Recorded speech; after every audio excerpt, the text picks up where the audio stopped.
자, 제가 그 영상을 하나 떠놓은 게 있는데, 그, 흐름 평균 단가 추정치를 본 공통적인 모습의 종목들 하고 쭉 올려놓은 게 있습니다. SK 네트워크스를 통해서, 그런 설명을 한번 부가적으로 드려볼게요. 자, 지금 분석 요청합니다. 그랬죠? 그냥 단순히만 먼저 결론적으로 한번 볼게요. 이거는, 이 검정색은 다른 게 아니라 단가 추정치를, 흐름 단가 추정치를 한번 그려본 거예요.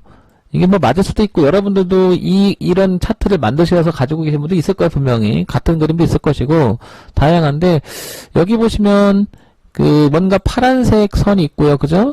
파란색 선이 있고, 뭔가 복잡한 선들이 막 있죠? 이 파란색 선은, 이동평균선하고 역으로 움직이는 거예요. 무슨 얘기냐면, 이거는 두 가지를 본 거예요, 저는 개념이. 어떻게 본 거냐면, 여기서 누군가 5,000원, 그냥 이걸로 할게요. 누가 5,380원에도 살 수 있잖아요? 그런데 반대로 누가 5,380원에도 팔 수도 있잖아요. 그러면, 팔았다, 그러면 이건 뭐예요? 팔았다, 그러면 누구는 그 주식을 갖고 있지 않지만, 파는 사람은 언제든지 또 이걸 사고 싶은 생각이 있지 않을까? 저는 그런 생각을 해본 거예요. 나름 그 정무일침의 생각입니다. 뭐 소설을 써라 뭐 이렇게 비난을 해도 괜찮아요. 뭐 상관이 없으니까. 자, 그러면 그리고 그런 사람이 아니더라 하더라도 누군가는 이 주식에 관심이 있어서 살려고 하는 사람이 있을 거예요. 그러면 그게 뭐예요? 매수잖아요, 매수. 그죠? 말 그대로 매수. 매수자들이 대기를 하고 있다라고 생각하는 게 무슨 생각이냐면 흐름이에요, 흐름. 그게 흐름이 뭐냐면 이평선의 흐름이라는 개념을 쓰는 거예요, 저는. 단순하게. 그런데 가지고 있는 사람 입장에서는 매도자의 생각이죠. 팔고 싶은 생각이 드는 거죠. 그러면 팔고 싶은 자리가 어디냐는 거죠. 그런 심리적인 생각을 해본 거예요. 어느 위치일까? 그렇게 따져보면 이격이라는 것이 하나가 생각이 들어요. 이격. 그러니까 주식이 어느 정도를 벗어났을 때, 지금 주가에서 벗어났을 때 현재 시점 5,380원에 잡고 있는 사람들은 밀리면 손절하려고 하는 사람이 있는가 반면, 이렇게 올라가면 이익 실현하려고 하는 사람이 있는가 반면이죠. 이익 실현하려고 하는 사람들은 매도의 개념이 될 것이고, 그죠? 팔으려고 하는 개념일 것이고, 그죠? 여기는 어때요? 또 살려고 하는 사람도 있겠죠. 근데 반대로 또 팔으려고 하는 사람이 있겠죠. 그러니까 어느 시점에서 항상 충돌이 난다는 거죠. 살려고 하는 사람, 팔려고 하는 사람. 그렇지 않습니까? 그래서 개념을 봤을 때 이런 생각을 해본 거죠. 이것도 그러니까 역방향의 흐름이 팔려고 하는 사람들의 생각이 위로 간다면 무슨 얘기냐면, 팔려고 하는 사람들은 뭐예요, 이게? 팔려고 하는 사람, 이유 있다는 증거예요, 이게. 그러니까 얘가 이렇게 오면 여기가 비싸니까 나 팔아볼래 하는 그런 지점을 얘기하는 거고요. 여기 보시면 끝선이 한번 팔아볼래 그렇게 한 거고요. 여기 오면 뭐야? 팔아볼래 하는 거, 이 자리가. 그런 개념인 거예요, 이게. 그러면 여기는 밑으로 오면 뭐예요? 사볼래 하는 게 있는 거고요. 그러니까 여기서 있는 사람들, 여기서 물린 사람들이 안 되겠다, 그 물량을 받아내는 거죠. 받아낼 수도 있고 여기서 물량을 살 수도 있고, 그죠? 그런 거고, 여기쯤 가면 어떻게 돼? 팔겠다, 사겠다. 그런 건데, 이거는 뭐예요? 가지고 있는 사람들이 팔겠다, 이익 실현하겠다, 뭐 그런 거죠. 그러니까 그 자리를 잘 못 가는 경우, 이게 이제 표시라는 거죠. 무슨 얘기냐면 흐름을 얘기하는 거예요. 누구는 사겠다, 누구는 팔겠다. 그런데 방향성이 이렇게 보시면 이 검정색도 위로 좀 이렇게 향하고 있잖아요. 근데 초록색들이 향하잖아요. 그러면 대부분이 흐름 평균 단가를 둘 다 팔려고 하는 사람들은 좀 더 가져가고 싶은 생각이 있는 거고, 이거는 뭐예요? 이제 이평선이나 모든 게 이제 살았으니까 등지고 한번 이렇게 가보려고 하는 그런 거예요. 그래서 지금 현재 시점에서는 SK 네트워크스는 이게 딱 나와 있거든요.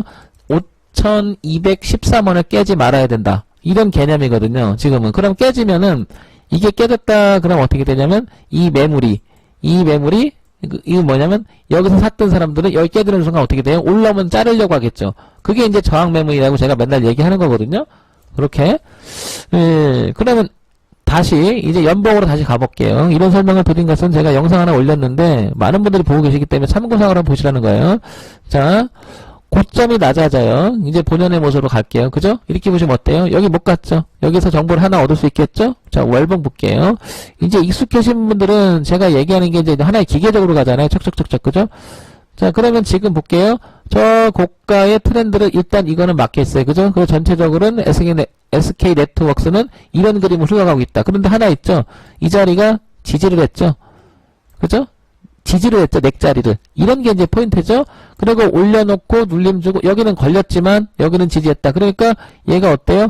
위로 벗어나 보려고 이렇게 돌아갔죠. 그리고 어때요? 올려놓고 눌림을 주고 이렇게 한번 가보려고 우상향으로 틀어가려고 하죠. 모습이. 그렇죠? 주봉 한번 볼게요. 그러니까 흐름은 긍정적이죠. 근데 주봉을 보니까 이렇게 수렴하네요. 그죠? 뭔가 불안하죠? 특히 이 중심 맞고 올라가지 못했네. 그죠? 이거 이제 매물했을 여기 보니까 거래가 있었네. 그죠? 그 매물인 것 같아요. 그죠? 그러면 이걸 제껴야지 올라간다는 거죠. 다만 이 트렌드는 지키고 있기 때문에 그러나 중심 매물이 있고요. 그죠? 갇혔을 가능성이 높겠네요. 지금은. 그죠? 그러면 좀 전에 설명드린 대로 저 같으면 이렇게 얘기를 하는 거예요. 갇힐 확률이 높잖아요. 그러면 이게 중심이잖아요. 그죠? 이게. 그렇지 않습니까? 그러면 좀 전에 그 그림을 봤을 때 이렇게 수렴하는 그림이잖아요. 그죠? 근데 여기는 지켜낸 게 훌륭하고 이렇게 올라가잖아요. 그죠? 이렇게 지금 현재. 그죠? 그럼 강한 놈이라면 여기를 지켜내면서 갈 것이고 여기가 지금 저항 매물이 된 거죠. 그러면 이렇게 삼각 수렴하면서 옆으로 기지 않겠나 이렇게 판단이 서요. 예, 그러면 이걸 매매한다 그러면 이게 초단기 그냥 시세 차익을 놀려서 단기를 들어간다면 여기서 이렇게 매수를 해서 이렇게 빼먹을지 모르겠지만 장기적으로 간다면 이걸 뚫어라 해야 되겠죠? 그런데 좀 시간이 걸리지 않을까요? 수렴하는 게 너무나 잘 보잖아요. 뚜렷하게. 그죠? 자, 그럼 1번을 볼게요. 현재 주체가 있는지를. 예, 주체는, 외국인이 잡아주네요. 자, 그러면 일단은 시가총액 보면 굉장히 많죠? 유통업, 중형주예요. 그죠? 거래소에 있고. 뭐 저걸 많이 들어봤잖아요. 네트워크스. 그죠? 자, 그러면 얘가 이걸 넘어가야 되죠? 결론은. 근데 여기를 또 지키는 자리도 있죠. 이렇게. 그러니까 지금 상황에서는 어때요? 판단하기엔 그렇지만 무게중심을 같은 경우는 지금 주체를 봤을 때는 얘가 던지고 얘는 지금 올리려고 하잖아요. 그러면 전체의 흐름을 주도했을 때 누가 더 셌는지 한번 볼게요. 파악을 해보면 지난번에 그 하락할 때 주도가 보시면 어때요? 이렇게 기관도 만만치 않은 힘을 발휘했죠. 올릴 때 한번 볼게요. 이때는 외국인이 굉장히 힘을 발휘했네요. 야, 기가 막히네. 꼭지에서 팔아먹은 거 보세요. 그죠? 아주 예술이죠. 걷어갖고. 그죠? 이거 돈을 얼마나 많이 벌었던 얘기예요. 외국 애들이. 그죠? 자, 그러면서 한번 해먹고 나서 꾸준히 그냥 사고 팔고 하다가 최근에 또 들어와요. 그러면 이걸 봤을 때는 뚫을 가능성이 되게 높다고 생각하죠? 저는 그렇게 이제 판단을 하는 거예요. 아, 그래? 이들이 과거에 보니까 그렇네? 돌아가 보니까 이게 가만히 보니까 둘이 같이 해먹었네, 아주. 여기서 완전히 개인은 그냥 소위 말해서 개작살 났네, 그죠? 여러분, 그죠? 완전 보이세요. 꼭지에서 그냥 갔다가 얘들이 둘이 잡아갖고 아주 나쁜 새끼들이네. 엄청나게 일단 개인한테 다 던진 거죠. 저런 거 보면 가슴이 무너지죠. 무서워져. 아, 왜 우리 개미들은 맨날 당할까. 그죠? 그러면서도 또 주식을 해야 되니 숙명적인. 그죠? 이게 보이지 않습니까? 자, 그러면 지금 현재 상황에서 보면 얘 보세요. 또 다 털리고 있죠? 못 건드리는 거예요, 다. 제가 생각할 때는 이게 깨질 확률은 떨어져 보인다는 거죠. 이렇게 되면. 그러면 이걸 기대해 볼 만하지 않을까요? 근데 벗어나면 당연히 손절해야 돼요, 그거는. 그러니까 주체의 흐름과 그동안 해왔던 짓거리를 봤을 때 그리고 시가총액을 봤을 때는 힘있는 놈이 움직일 그런 가능성이 높은 그 주식이죠. 최소한 얘는 수렴하는 구간이 있기 때문에 뭐 크게 손실을 보지 않았고 이 부분하고 이것만 쳐준다면 한번 수렴을 조금 벗어날 수 있는 구간이기도 하다. 그렇게 보여져. 그러면 1차적으로 봤을 때는 이거 달아갈 수도 있거든요. 6,500을 향해서 여기를 이제 안 깬다면 그죠? 깨면 손절해야 되죠. 엄청 중요한 요소죠. 그죠? 자, SK 네트워크스를 통해서 서두에서 설명한 것처럼 결론적으로 보면 지금 만약에 배팅한다 그러면 여기는 나와 있다. 그죠? 여기는 그죠? 나와 있다. 이 트렌드는 깨지 말아야 된다. 이렇게 그죠? 이 트렌드는 깨지 말아야 된다. 그래서 적어도 이 검정색 위에서 그죠? 적어도 봉은 걸쳐서 놀아줘야지 봉이 밑에 놀아준다면 손절하고 만 배팅할 생각이 있다면 그렇게 해보는 게 어떨까 싶어요. 자, 정문일침했습니다.